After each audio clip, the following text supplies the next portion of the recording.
And there is plenty to get after. He's pointing a finger of blame at the Obama administration after the indictments in the Russia matter of last week and questions anew about background checks. So as we say good morning, the gang's back together here in New York. I'm Bill Hemmer, live inside of America's Newsroom. Welcome back. Good to be back with you, Bill. All right, I'm Sandra Smith. The president did return home from the holiday weekend, finding protesters at the door, calling for action on gun laws in the wake of the Florida massacre. The White House already offering support for more extensive background checks. Meanwhile, Trump tweeting about Russian meddling in the election and giving Mitt Romney and his Senate run a big boost. Chief White House correspondent John Roberts is back with us as well this morning and live from the North Lawn. Good morning, John. What a weekend it was for the president. Sandra, good morning to you. What a weekend it was and what a week it's going to be. Let's first of all unpack the endorsement of Mitt Romney that the president just made. And it reminds me of that famous line in Ghostbusters when Bill Murray said, "Dogs and cats living together, mass hysteria." Here's what the president tweeted about Mitt Romney. Quote, "Mitt Romney has announced he's running for the Senate from the wonderful state of Utah. He will make a great senator and worthy successor to Orrin Hatch and has my full support and endorsement." To which Mitt Romney tweeted back, "Thank you, Mr. President, for the support. I hope that over the course of the campaign, I also earn the support and endorsement of the people of Utah." Just as a frame of reference, let's review the relationship these two men used to have. Watch here. Here's what I know. Donald Trump is a phony, a fraud. His promises are as worthless as a degree from Trump University. He's playing the members of the American public for suckers. He gets a free ride to the White House, and all we get is a lousy hat. The guy's a stone-cold loser. He choked, and when you're a choker, you can never give a choker a second chance. It's too important. A choker is a choker. You see it in sports. You see it in sports, folks. When the guy misses the kick, you get rid of him.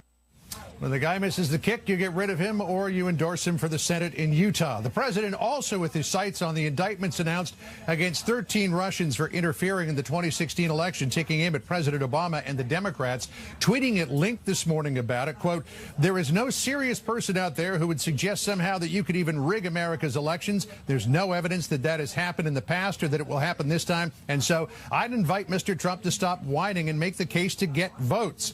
That's the President Obama quote just before the election. That's because he thought crooked Hillary was going to win, and he didn't want to rock the boat. "When I easily won the Electoral College, the whole game changed, and the Russian excuse became the narrative of the Dems." The president seemed pleased with the indictments that the Deputy Attorney General Rod Rosenstein announced on Friday when he left for Florida, felt that they proved no collusion between the Trump campaign and Russia. But over the weekend, as talk turned to whether or not Russia put its thumb on the electoral scale in the president's favor, his tone changed, lashing out on Twitter against the FBI, his known national security advisor, H.R. McMaster, Adam Schiff, the ranking member on the House Intelligence Committee, the media, even Oprah Winfrey, and the president adding another tweet just a short time ago as an exclamation point, "I have been much tougher on Russia than Obama. Just look at the facts. Total fake news." All that, and it's 9:04. Sandra? You got to remind yourself of that sometimes, John. Well, the big talk in Washington this morning is new gun control. What's the White House? Where do they stand on this morning? Well, the president officially supports a measure that has been floated by Senators John Cornyn of Texas and Chris Murphy of Connecticut, one that would strengthen the background check system simply by demanding that the states and the federal government do what they're supposed to do and funnel information up to the National Instant Criminal Background Check System. Basically what they're doing is they're saying that we just want to support the laws that are already in the books, adding nothing new here. Democrats, even some Republicans, want to change the law regarding assault-style weapons. It's not likely that the president is going to go down that road. He will be focused on the school shootings, by the way, this week. He's holding 2 listening sessions. He's got one planned for tomorrow that would include students and teachers from high schools. Now, the White House is trying to get some students and teachers from Parkland High School up here. They're not quite sure at this point how they can do it. And then on Thursday, he's going to be meeting with state and local officials. Of course, you've heard from a lot of students at Marjorie Stoneman Douglas High School. They're not too happy with the president. But again, the White House does want to get a few students up here. But how to get them up, Sandra, is a little bit of a logistical challenge right now. We'll see. John Roberts, thank you. For more on all this now, I want to bring in Byron York, Chief Political Correspondent, Washington Examiner. How you doing, Byron? Good morning, Bill. President Trump is not the only one blaming the last administration. And it's not just Republicans. Who's talking, Byron? Well, we've heard some statements from Adam Schiff, the ranking Democrat on the House Intelligence Committee. We've heard some statements from Bernie Sanders, the former Democratic presidential candidate. Remember, according to this indictment, this Russian effort started in 2014, more as an effort to sow discord in the American political system. 2015, the presidential race gets underway. They begin to target or support a number of people: Hillary Clinton, Bernie Sanders, Jill Stein, Donald Trump. And then in 2016, when Donald Trump becomes the clear nominee, they support Donald Trump over Hillary Clinton. Now, there's one thing all these times have in common, which is Barack Obama was the president. And I think we're seeing not only President Trump, but a number of Democrats question whether the Obama administration did enough in real time to combat this Russian effort. I can see why Bernie Sanders would be questioning it. I mean, he lost. He's probably he's mentioned in the indictment, too. Yeah. Adam Schiff said he brought up concerns early 2016. No one listened. Devin Nunes goes back to 2014. He said he was raising red flags then.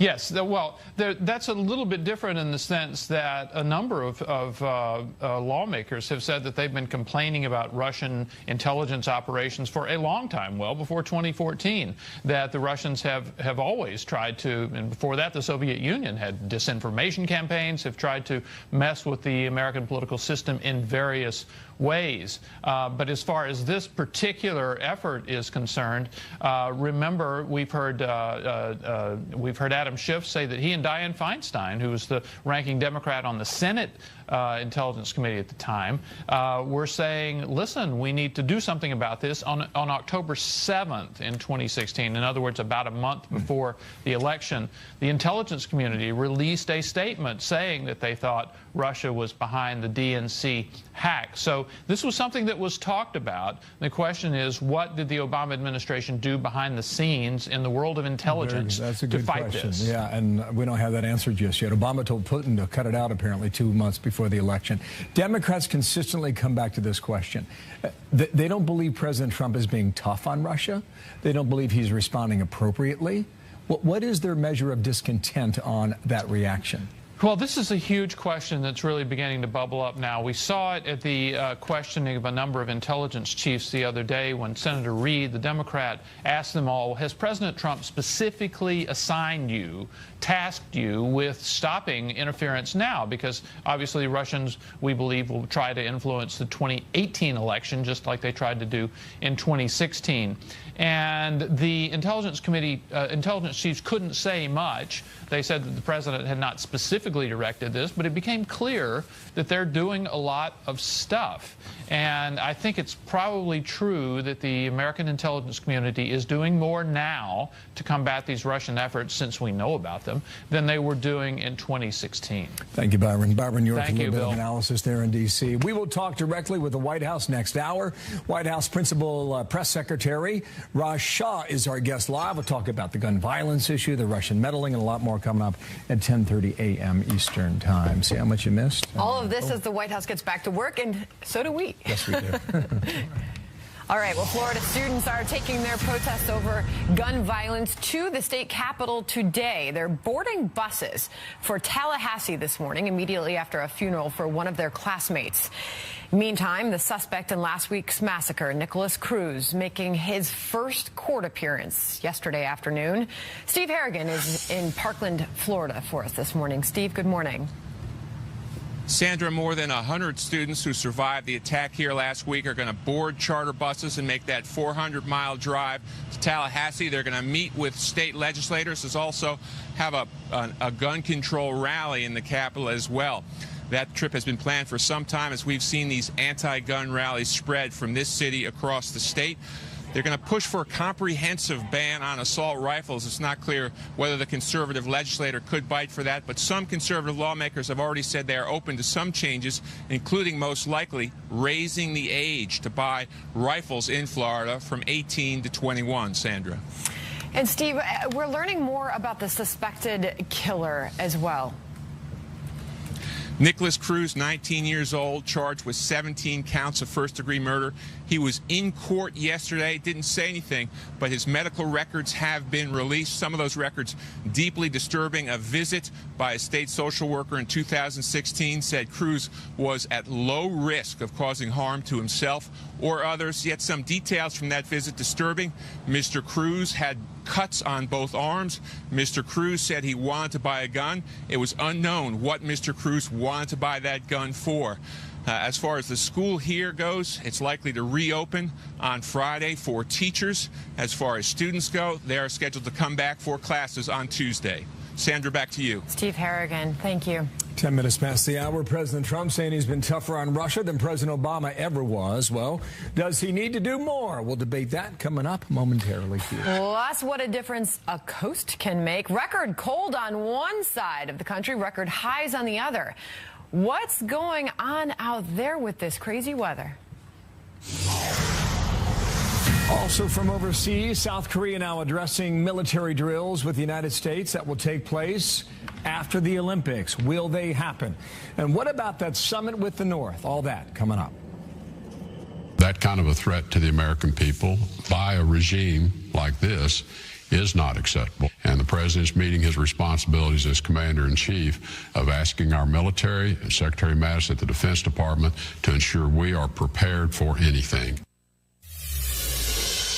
Northwest United States, Utah's Department of Public Safety saying more than 450 crashes happened yesterday. In 4 incidents, highway patrol vehicles were hit. And along the Oregon coast, snow and icy roads are causing cars to slide off the highways. More rain and snow is expected for much of the West Coast today. You've been warned there. At home, now to overseas. Fox News alert now. Tensions rising on the peninsula in Korea. South Korea and the U.S. announcing plans to press ahead with joint military exercises, and Pyongyang firing back, saying it is fully ready for either war or dialogue. That's a quote. Michael Walsh, former Green Beret commander, former counterterrorism advisor to Vice President Cheney. How you doing, Michael? And good morning to you today. Hey, thanks, Bill. Do you think the Olympics changed anything in this relationship? Well, you know, Bill, I can tell you one thing. Don't think for a second that the North Korean missile engineers and nuclear scientists were sitting around on vacation watching the Olympics on TV. They've been charging ahead to get the North Korean regime a functional ICBM that can hit anywhere in the world. So, you know, while on the one hand, I think, you know, this was an olive branch by the North Koreans, they're also using it as a propaganda ploy on their part. They've done this for years and years and years, and they will use this to buy time. So I am reassured to see the Trump administration, Secretary Mattis, and his counterpart in South Korea talking about resuming these military exercises on March 18th after the end of the Paralympic Games. Well, James Mattis isn't going to back down. The Winter Games conclude this weekend, but Paralympics follow that. Jim, I don't think it's any coincidence that Rex Tillerson did this interview with 60 Minutes the other night. Just a quick clip of that. I'll ask you specifically about this comment here. All right. But you are willing to work with and potentially negotiate with Kim Jong-un? Well, that's who we will have to work with to achieve this diplomatically. What we have to determine now is, are we even ready to start? Are they ready to start? And if they're not, we'll just keep the pressure campaign underway, and we will increase that pressure. And we are doing that every month. There are new sanctions rolled out. The world wants North Korea to change. So I don't think this administration has softened at all, listening to Tillerson and the president and James Mattis, as I mentioned ago. No, that's right. Do we think the South Korean leadership has gotten soft? That's the worry. You know, President Trump, Tillerson, Mattis, they are moving forward with a maximum pressure campaign, and that's exactly what they should do. The fear is that South Korean President Moon, who is a liberal in his political system, wants to turn to what they call the sunshine policy, which is a resumption of aid. He has agreed, apparently, or is in talks to go to North Korea for a summit. The last one was in 2007, didn't produce much, and that essentially they'll sit down and allow the North Koreans to sit them down, get bogged down in talks, and allow North Korea to buy more time. President Moon of South Korea is under a lot of criticism from the conservative side of his political body for being naive and allowing himself to be played by Kim Jong-un. Okay, so if our rhetoric is still red hot, so is theirs. when North Korea says they are ready for dialogue and for war, they're matching us word for word, Michael. Well, that's right. But, Bill, here's the key piece. The best way, the best path to peace is through economic pressure on China as well and on North Korea as well. They are not going to willingly just give up this program, and we have to maintain that pressure until the North Koreans make a meaningful concession. You know, the best way to avoid war is through diplomatic and economic pressure, and so I think this administration is spot on its policy. Okay, does any of that change, though, Michael? Well, look, I think you're going to see a continuing dialing up of the pressure. You're going to see the administration start to move forward with secondary sanctions on Chinese firms that are continuing to do business with the North Koreans. But Michael, we've been down this road time and again. It seems like we come back to the same points repeatedly, and nothing has changed. Well, that's actually, I think that's a little bit of a misperception. The sanctions have been on North Korean firms. We have never truly implemented secondary sanctions on Chinese firms. There is some fear that that could actually start a trade war with the Chinese retaliating against American firms. But I'll take that. But I'll take that over a shooting war any day, and that's the key piece that has to move forward. So you it's really China that can end this. Got it. You really see a different. You see an escalation of the pressure on China and in turn North Korea. Oh, there's absolutely an escalation. If you just remember, just back to the UN Security Council a few months ago, the Chinese ordered all of its banks to stop doing business.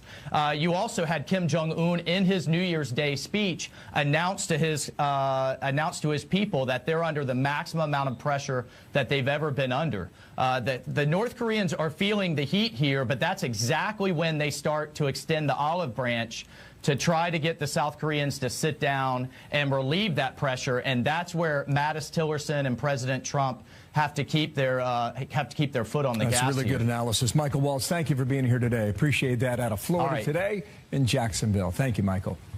Thanks, Bill. Damascus, Syria, experiencing one of its deadliest days in 3 years as dozens of women and children there are killed by government forces. What we know about the airstrikes. Also reorganizing regions, why Pennsylvania is changing its congressional districts. We'll tell you about the court fight that is looming there. Plus, one of the highest paid actresses in Hollywood, how she says she plans to fix democracy. We'll have more on that in just a moment. So the state of Pennsylvania now unveiling the new court-ordered map for its 18 congressional districts, and there are changes. Here's how the map looked in 2017, widely viewed as one of the nation's most gerrymandered states. Here's the updated version. Now, this will go into effect for the state's upcoming primary May 15th. Talk already is that the new district alignment will help Democrats on the edge they need, that they're looking for. Lawmakers on the Republican side will challenge this map in federal court, so don't think this is a done deal just yet. Stay tuned. A Fox News alert. It was a deadly day in Damascus. Government airstrikes killing 98 people on Monday, 20 of them children. It happened in the rebel-held suburbs of the capital, Damascus. Connor Powell's live in our Mideast newsroom. Connor, a human rights group says this was the worst day since 2015.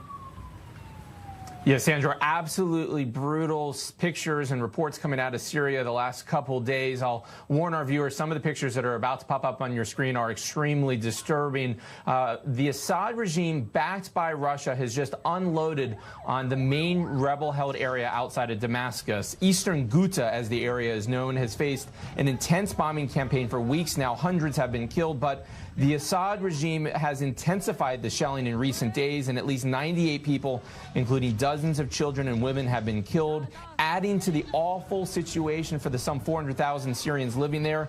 The United Nations says that there is a severe shortage of food, water, and basic supplies. The French Foreign Ministry saying the bombing is a serious violation of international law.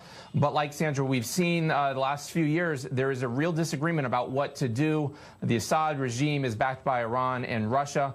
Turkey really cares about the ambitions of the Kurds, and the Trump administration, like the Obama administration, doesn't really know what to do about the Assad regime and the war there against the rebels.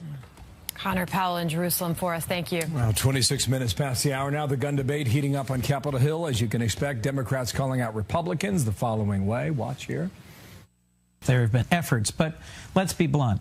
One party controls the floor in the Senate and the House. The Republicans determine what's going to get a vote. So what happens next and what changes are in store? Carlos Curbelo out of Florida is next on that. So tackle. Plus, one mistake leads to heartbreak in the Winter Games. Why Team U.S. Check it out. There is the opening bell on Wall Street. Bit of a sell-off already. Don't hang on. Okay, world's not falling apart. Markets opening up after the President's Day break of yesterday. Big board shows we're down 150 at the open here. 6-day winning streak, though, so we'll see whether or not we can. That's the perspective we for can you. Keep a good 6-day winning streak. Do they get? They have withdrawal when the markets are closed. I get a sense there's a little bit of that on especially in this volatile environment. Yes, there's. Or do they want a break? A break is needed and wanted sometimes. Yeah. But back to business this morning. So we'll see how things go. Dow already down 134 points. Meanwhile, students in Florida continuing their rally, now taking their call for action on guns to the steps of the state capitol. Meanwhile, some Republican lawmakers calling for action. At some point, we've got to say enough is enough. At some point, we as a society have got to come together and put a stop to this. These are the things that have to be looked at, and action has to happen before. And look, you're never going to fix all of this, but common sense gun laws make sense. One Florida Republican who is calling for the debate on gun laws to be brought to the House and Senate floors is Congressman Carlos Curbelo, and he joins me now. Congressman, thank you for joining us this morning. You are a Republican, and you are calling for more gun laws in this country. What bills specifically would you like to see come to the House floor? That's right. Good morning from Miami, Sandra. Here in South Florida, we're still in mourning, and I imagine we will continue to do so for a long time because what happened here is unspeakable. It is very sad. And yes, a lot of people are calling for action, and we want this time to be different. We actually want meaningful action.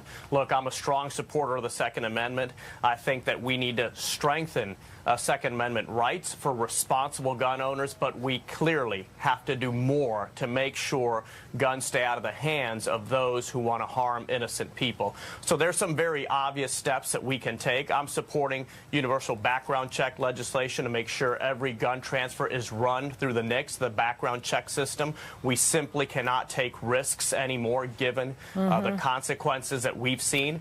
I also support raising the minimum age. If an 18-year-old, a 19-year-old can't buy a handgun, oh, and by the way, they also can't buy a beer at a restaurant, why can they buy these powerful long guns that are capable of inflicting so much damage as we saw at Marjorie Stoneman Douglas last week? So I think these are some common sense steps, and there's more. Stephanie Murphy out of the Orlando area has a bill to allow the CDC to research gun violence in the context of public health. I think that makes sense, too. What reaction are you getting from your Republican colleagues when you call for these changes to gun laws?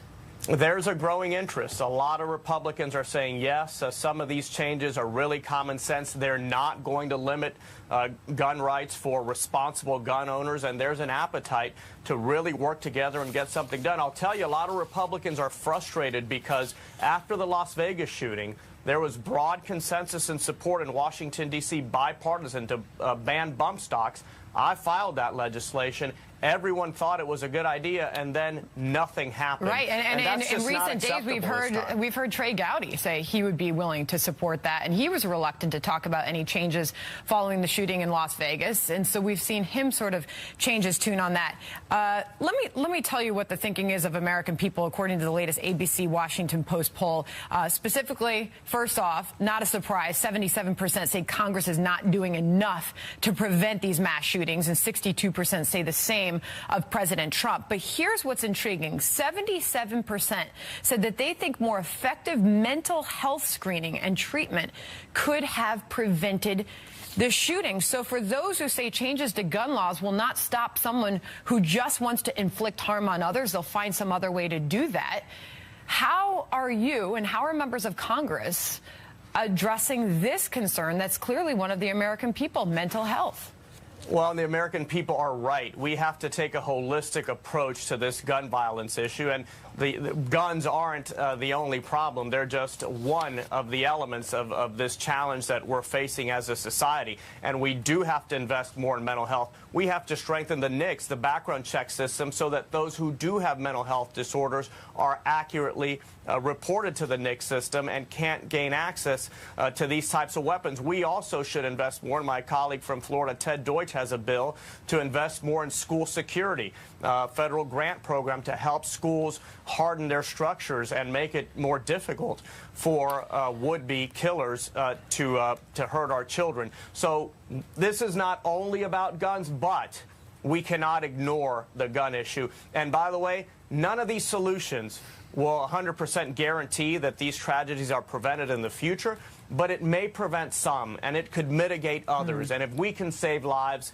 this will all be worthwhile. So I hope Republican leadership and the president get behind some simple solutions that can help make all Americans safer. We have heard the president in recent days speak out on this, and the White House is saying that he is open to some changes, specifically more extensive background checks. Have you, Congressman, had a chance? You represent the congressional district south of Parkland, where the shooting played out last week. Have you had a chance to speak to the president? We have reached out to the White House, not to the president specifically, but I think the president should trust his instincts on this issue. I remember after the Pulse Club shooting in Orlando just before the 2016 election, the president made some statements and even, I think, went and met with the NRA about sensible changes to our gun policies. I think it is his instinct to support some of these ideas, and today I invite him to do so because our country is demanding this, because there are a lot of young people in the state of Florida and throughout the country that are stepping up and speaking out, and they want to see action, and you know what? They're right. It is really a tough issue, and Senator Marco Rubio makes that point, and he's basically saying that there's nothing that we could change today that would have prevented this attack, addressing the gun law debate that is happening in this country right now. Listen. It is a tough issue because it is part of the reason why it is so hard to prevent these. It's because if someone decides that they are going to take it upon themselves to kill people, whether it's a political assassination of one person or the mass killing of many, if one person decides to do it and they're committed to that task, it is a very difficult thing to stop.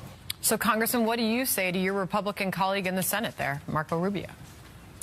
I agree with him that it's a tough issue. I agree with him that there's no magical solution, panacea, that's going to solve this. But that doesn't mean that we can't take some common sense steps. After every one of these recent tragedies, I have filed legislation that would have made a difference. In the case of Pulse in Orlando, I filed legislation that would have prevented those who had been under an FBI investigation for ties to terrorism from having immediate access to guns. After the Las Vegas shooting, the bump stock ban, that would have at least mitigated that situation. So there seems to be some real momentum here, Congressman. Do you think that we'll really see any change after this most recent mass shooting?